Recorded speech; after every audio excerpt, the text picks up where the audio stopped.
Spoločnosť Emetal je zameraná na výrobu plechových dielov, väčšinou pre elektrotechnický priemysel.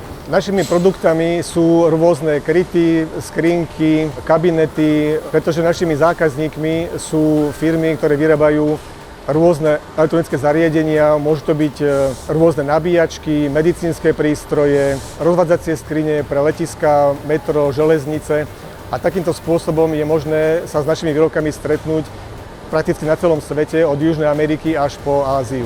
Od spoločnosti Kanmed využívame robotizovanú ohýbaciu bunku, pozostávajúcu z ohraňovacieho listu Safan a robota Fanuc.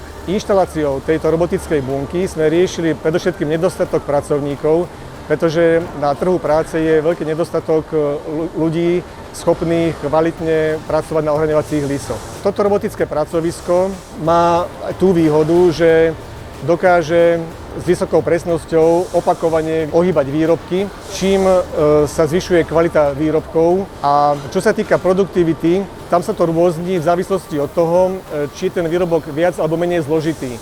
Pri jednoduchších výrobkoch je častokrát rýchlejší človek, pri tých zložitejších už získava výhodu robot, ale každopádne aj pri tých jednoduchých výrobkoch, tým, že robot dokáže pracovať bez prestávky, neunaví sa, tak za danú pracovnú zmenu dokáže vyrobiť porovnateľné množstvo ako operátor na klasickom ohraňovacom lise.